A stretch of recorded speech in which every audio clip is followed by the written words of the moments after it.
कहाँ घुमाउँछ यार। सुन भेट्न जाऊ जा रे। फारुक भाइलाई चाहिँ सुन चाहियो रे, मेहनत गर्नु छैन, सुन चाहियो रे। कहिले पनि फ्रीको सामान र फ्रीको माल कहिले साथ दिँदैन। त्यही भएर तपाईँहरू फ्रीको चाहिँ माल र फ्रीको सामानमा कहिले विश्वास नराख्नु है। मेहनत गर्नु, मेहनत गरेपछि अवश्य पाउँछ। र यस्तो खालको कुन बाटो छ, यो बाटोमा हामी हिँडिराखेका छौँ। र यो तपाईँको मनहरीको केही घुमघामको भ्यू थियो आज 15 गतेको होइन फारुक भाइ। अब के छ भने तपाईँको साँझ परिसकेको छ होइन। साँझ परेको कारणले गर्दाखेरि अब हामी चाहिँ जान लागेछौँ, किनभने हामीलाई आउनै ढिलो भएको थियो। अनि के छ भने एउटा स्टोकोट लगाएको कारणले गर्दाखेरि चिसो लागिरहेको, किनभने तपाईँको खोला चाहिँ छेउमै छ। खोलाको चाहिँ तपाईँको पानीको हावा चाहिँ चिसो आउँदो रहेछ। अनि त्यही भएर चाहिँ अहिले हामीलाई चाहिँ जाडो भयो।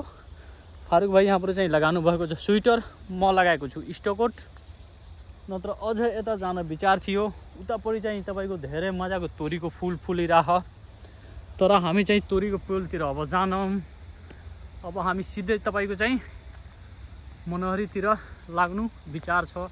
यो मनहरीको बजार भयो। मनहरी बजार सानो त छ, तर अत्यन्तै सुन्दर रमणीय छ।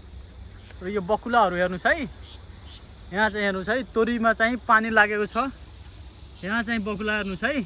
ओ फारुक भाइ, हामीले लिएर आउनु पर्यो ऊ क्या यार, हेर्नु न, बकुला मार्नु पर्यो यार। के छ, खोजेर ल्याउनु पर्यो क्या लासा कि फेभिकल ल्याउनु पर्यो यार। फेभिकलमा पनि आउँछ कि। हेर्नुहोस् है, यस्तो पाराको भ्यू छ। र हामी अब फर्किन लागिसकेका छौँ।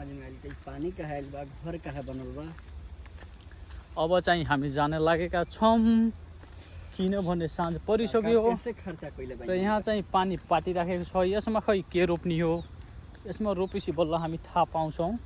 र अहिलेको लागि म यो भिडियो यहीँ इन्ड गर्छु। तपाईँहरू मेरो च्यानललाई चाहिँ एउटा लाइक र सब्सक्राइब गरेर सपोर्ट गरिदिनु होला। त्यतिमा तपाईँहरूको कुनै पैसा लाग्ने छैन होइन फारुक भाइ। न कुनै पैसा लाग्छ, न कुनै तपाईँको रकम कट्छ। ल एउटा लाइक अनि सब्सक्राइब गरेर भाइलाई सपोर्ट गरिदिनु होला। ल फेरि तपाईँहरूले भेट्नु छु कुनै भिडियोमा। जबसम्मको लागि बाई।